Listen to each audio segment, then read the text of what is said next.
Fala pessoal, vamos começar aqui a resolução do nosso primeiro tema de discursivo aqui para São Paulo. Esse tema ele faz parte do estudo do IPTU, basicamente da base de cálculo do IPTU. Vou trazer uma revisão para a gente situar o nosso estudo da parte de IPTU, mas a gente vai cobrar apenas uma parte dela, né? Uma parte do estudo da base de cálculo do IPTU. Isso porque não dá para a gente abordar todos os pontos da base de cálculo aqui de São Paulo, porque a gente tem bastante informações. Eu quero lembrar para vocês o seguinte: como que a gente identifica e como que a gente calcula a base de cálculo do IPTU? Vou deixar esse resuminho aqui para vocês. Depois eu vou colocar uma aula mais completa, né? Uma parte de revisão de IPTU, ISS, TBI disponível aqui na plataforma. Vou pedir para o pessoal colocar para vocês aqui. Mas, revisando rapidamente aqui como que a gente faz para calcular o IPTU, é o seguinte, pessoal.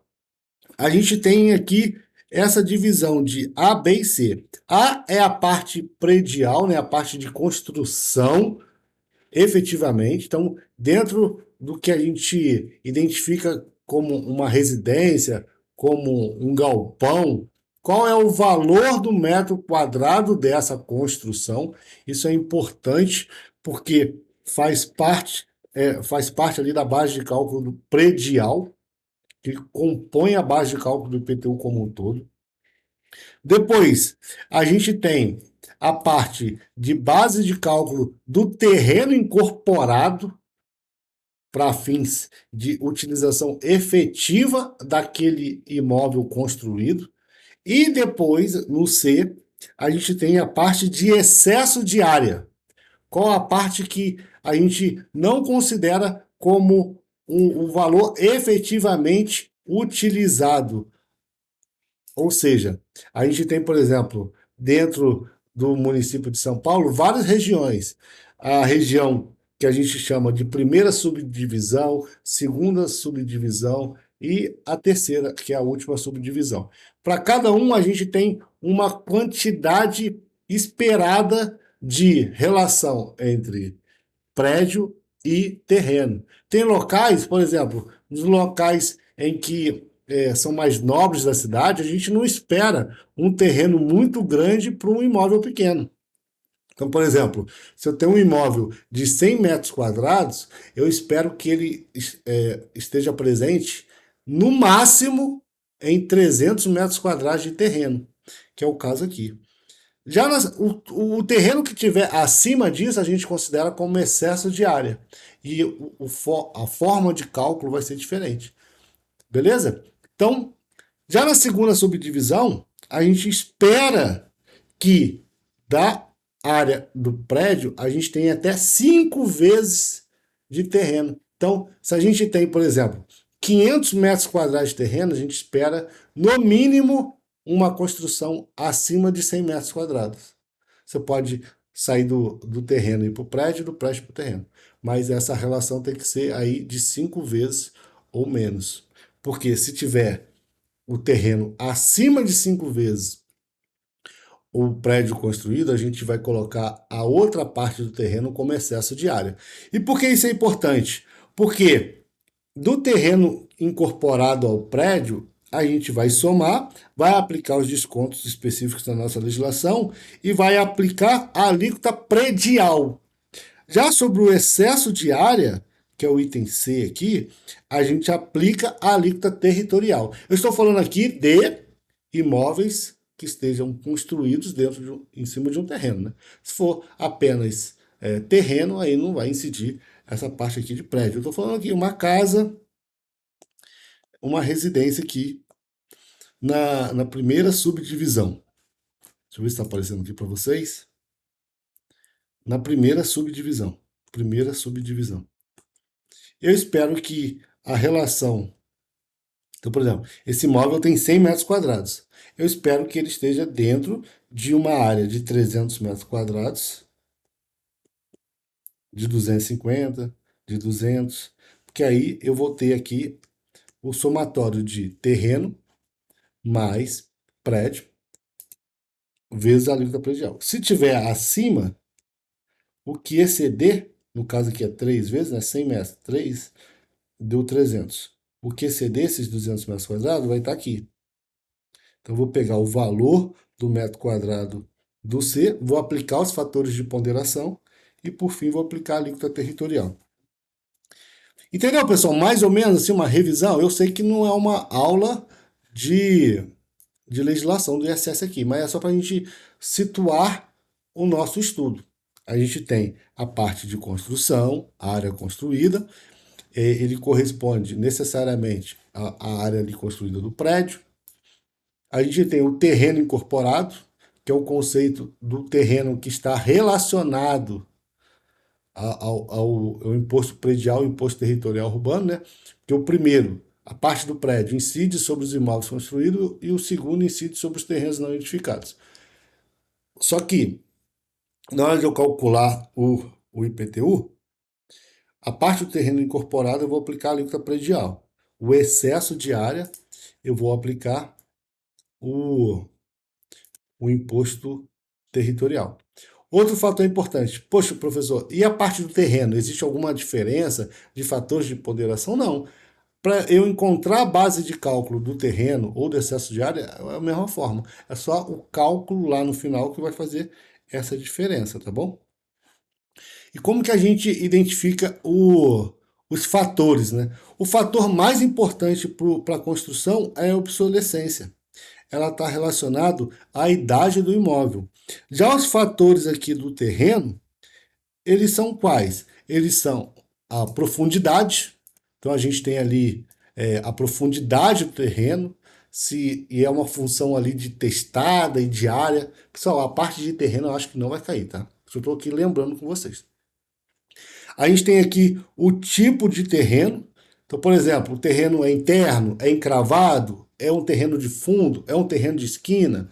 A gente tem a parte ali de condomínio, porque a gente tem um cálculo, imagina, a gente tem um prédio em cima de um terreno. Pô, a gente tem um fator ali, um ajuste desse valor venal pela quantidade ali de unidades desse condomínio. Que está aqui.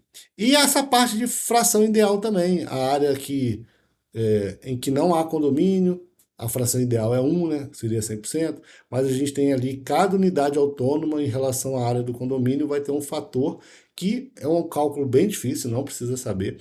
No máximo, faça uma diferenciação, né? No terreno a gente tem profundidade, tipo de terreno, condomínio e fração ideal.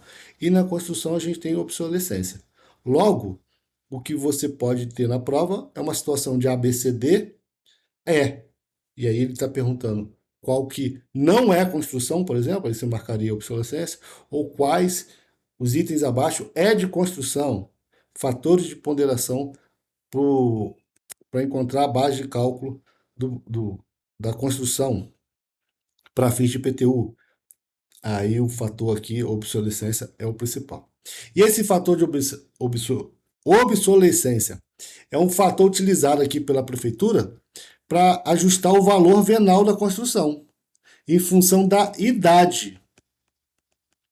Então, em função da idade, né? Então, a gente tem o seguinte: quanto mais antiga a construção, menor tende a ser o valor do imposto.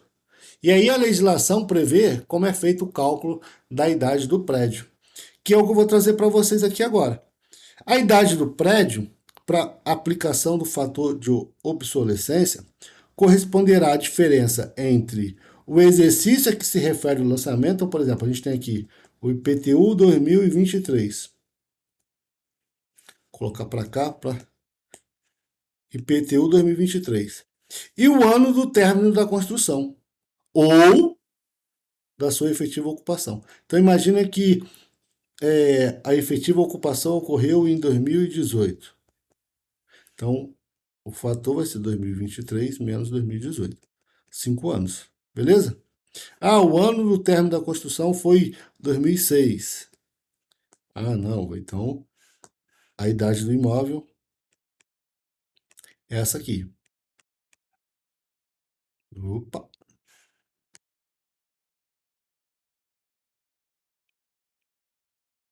17 mesmo. Tô ficando doido. Ó, gravar ao vivo te deixa pressionado, né? Você vê aí pessoas super inteligentes como alguns governadores, presidentes, vai fazer conta ao vivo, filho, dá merda. Beleza, pessoal? Então, lembrei aqui com vocês, o fator principal para o ajuste, para ajustar o valor venal da construção é a obsolescência.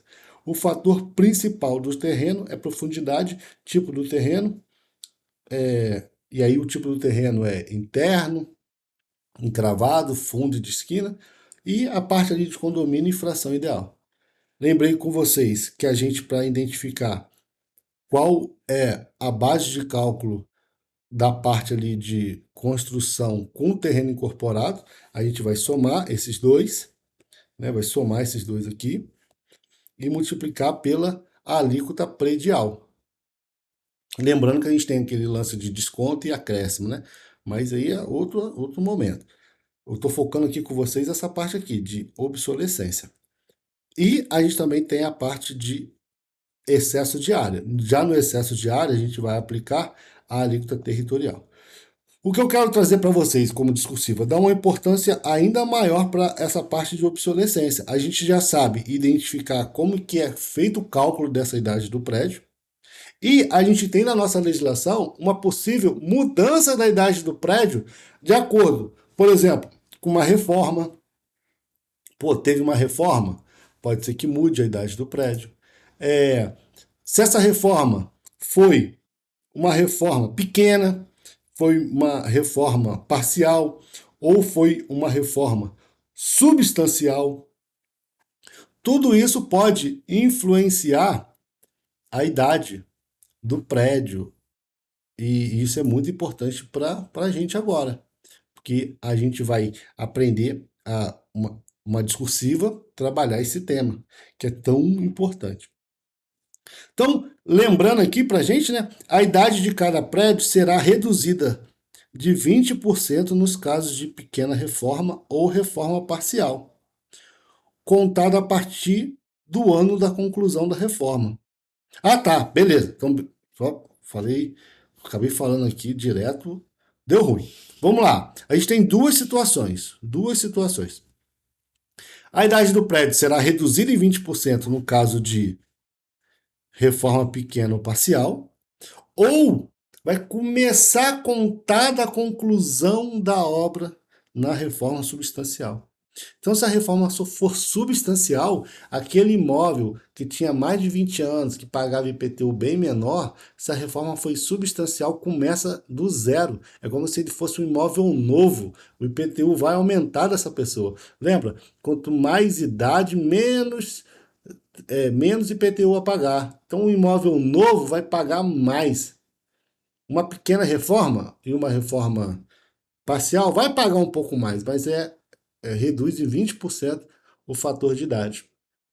Já uma reforma substancial, nossa, começa a contar do zero. Olha como é importante. E essa parte aqui da legislação é muito importante. Além disso, ele traz uma situação. Ó. Quando tiver acréscimo de área, pô, acrescentou uma área. Qual área? Qualquer.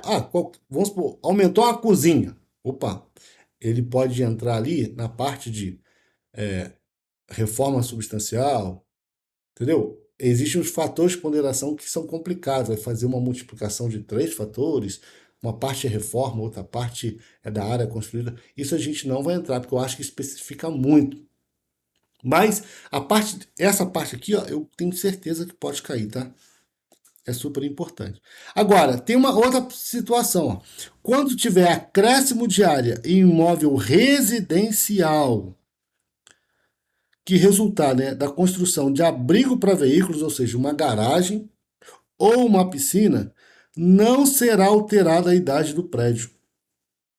Olha que legal. Então, a gente teve um acréscimo de área, o imóvel tem 20 anos. Colocou uma piscina, esse acréscimo de área vai entrar lá na conta.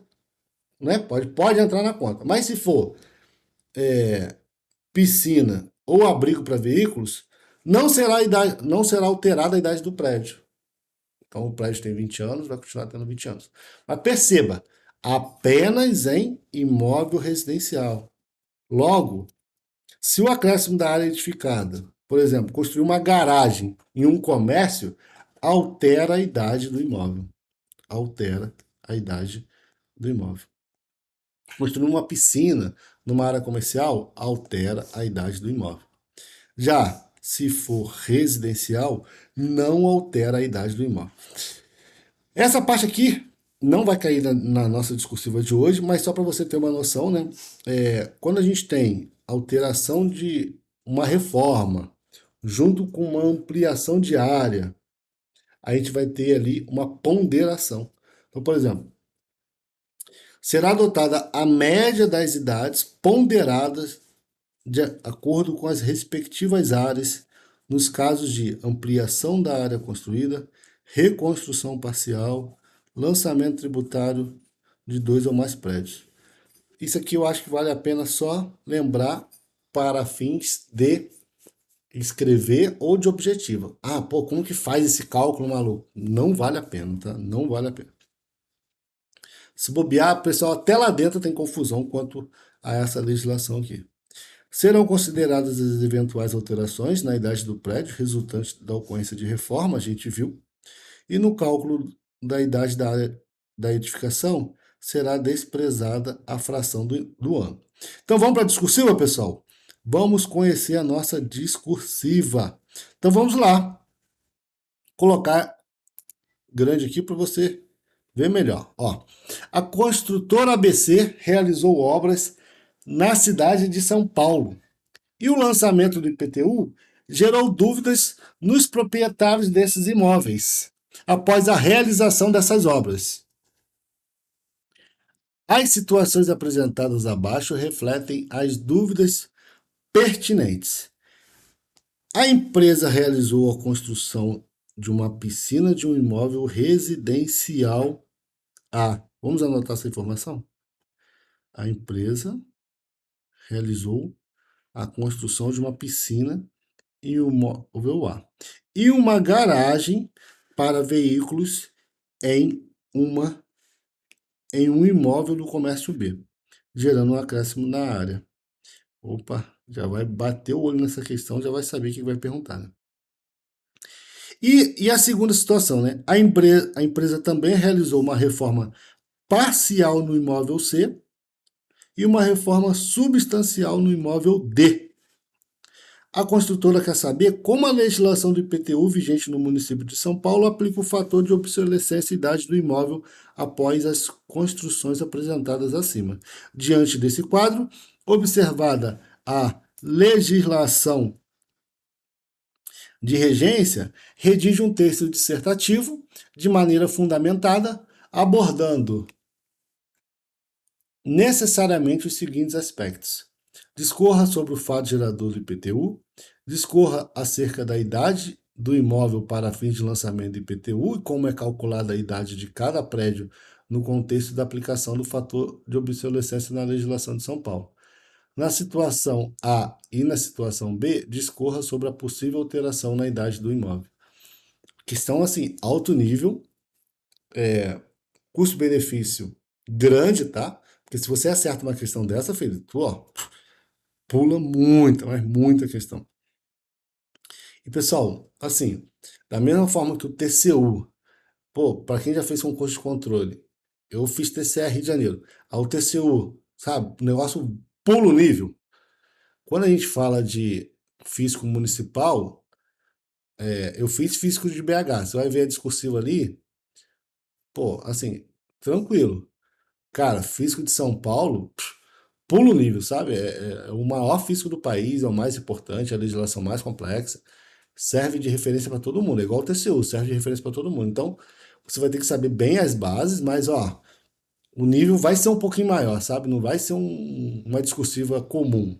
Você vai ver. Vamos lá, então? Pessoal, como que eu gosto de fundamentar esse tipo de discursiva?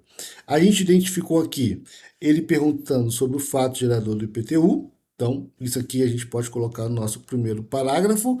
E já no finalzinho desse primeiro parágrafo, a gente já dá uma deixa para o que a questão vai abordar com a gente, né? Que no caso aqui é o fator de ponderação obsolescência, relacionado à idade do imóvel.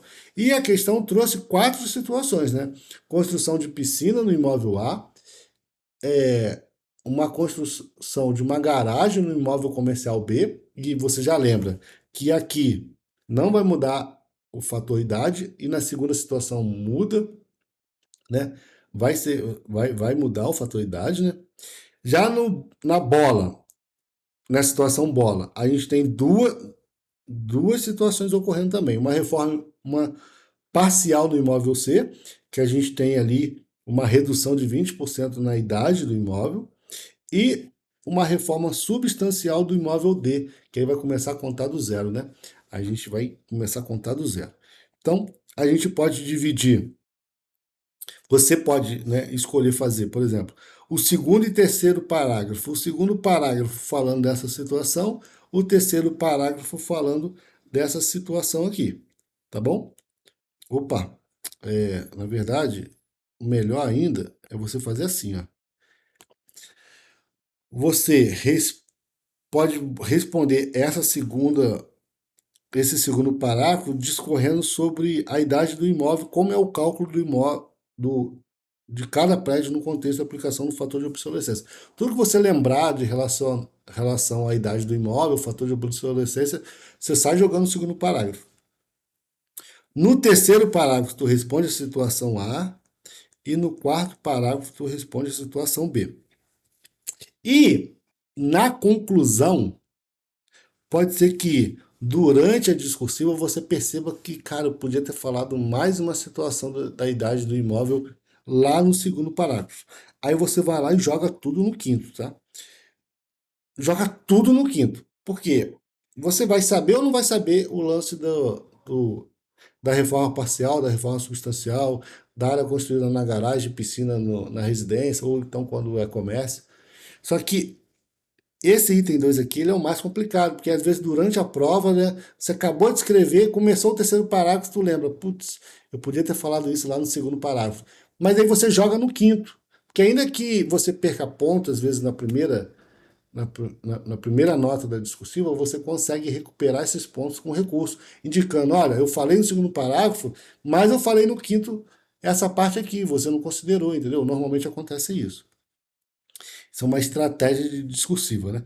Até para você não ficar muito tempo respondendo o item 2 e o tempo está passando e você está tentando lembrar de todas as situações, sabe? Esse tipo de discursivo é um exemplo prático que a gente pode usar a conclusão para colocar mais informações lá sobre a idade do imóvel. O espelho aqui, lógico, o espelho aqui foi feito em casa, né? Olhando a legislação, é bem mais fácil fazer. Vocês não vão ter essa oportunidade lá. É só mais uma dica, uma estratégia que vocês podem utilizar na prova.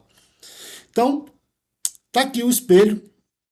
Ele começou então o espelho dizendo: o IPTU é um tributo municipal que incide sobre a propriedade de imóveis urbanos. Ó, a partir de agora eu quero que você defina bem, escreva, saiba escrever definição do ISS, PTU e TBI. Melhor ainda, você vai falar que a Constituição Federal trouxe a competência para os municípios instituir o IPTU. O IPTU é um tributo municipal que incide sobre a propriedade de imóveis urbanos. Aí você vai falar, os imóveis urbanos são aqueles considerados, entendeu? Você vai decorar isso. Se for uma estratégia, você usa tudo que você decorou dessa parte, tá bom?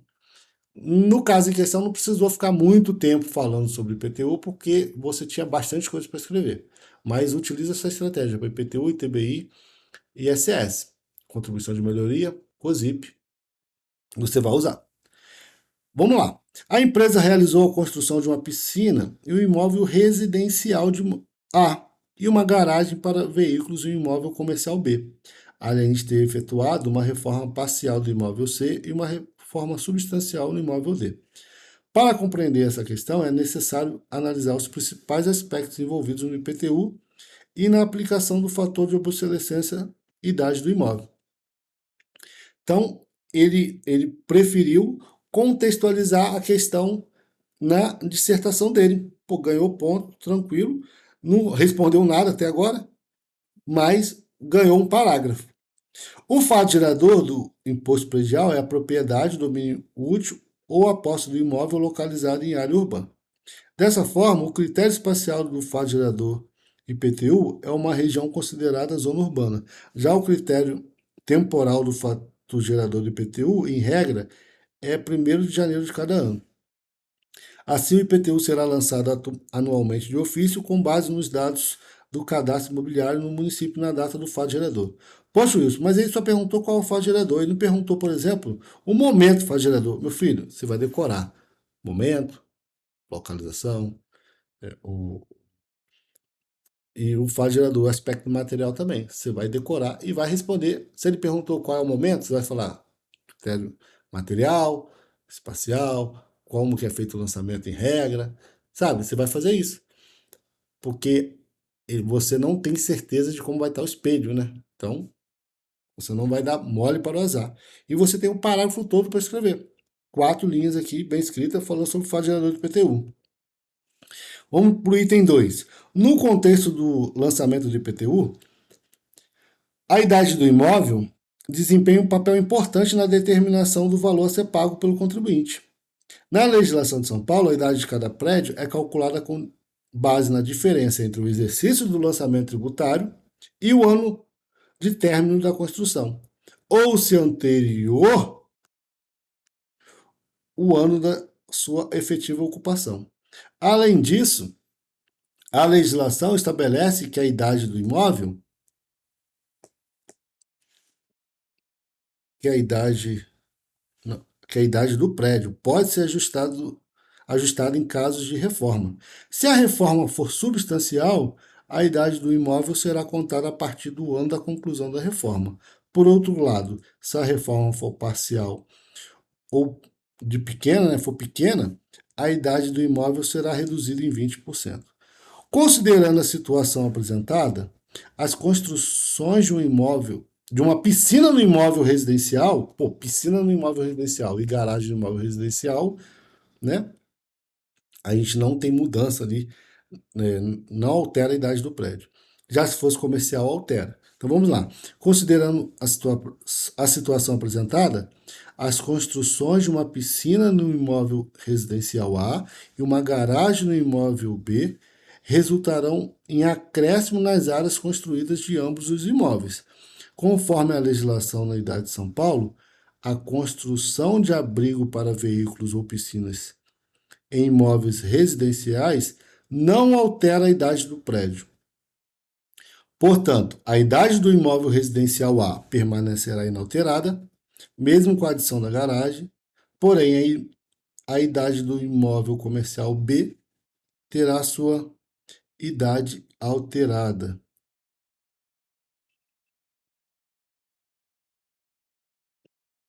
A idade do imóvel A foi uma piscina, né? Que é uma piscina. Mas já vai aparecer certinho para vocês aí, tá bom? Mas aqui é uma piscina. Quanto às reformas, a legislação estabelece que a idade do imóvel será ajustada de acordo com a natureza e a extensão das reformas. A reforma parcial realizada no imóvel C reduzirá a idade do prédio em 20%. Olha que legal. Já a reforma substancial no imóvel D resultará na contagem da idade a partir do ano da conclusão dessa reforma. Rapaz, o contribuinte vai reclamar disso aqui, hein? Mas é o que está na nossa legislação. Com isso, pessoal, é fundamental analisar a legislação municipal específica para determinar se novas construções ou reformas afetarão a idade do imóvel. Essa alteração na idade do imóvel pode impactar o valor do imposto a ser pago, uma vez que a depreciação do imóvel será calculada com base no novo período considerado. É super importante, como eu falei para vocês, o fator obsolescência aqui na parte do prédio é um único fator de ponderação. Então você vai levar isso para a prova, eu tenho certeza que você vai fazer uma excelente discursiva. Beleza, pessoal? Até a próxima e valeu!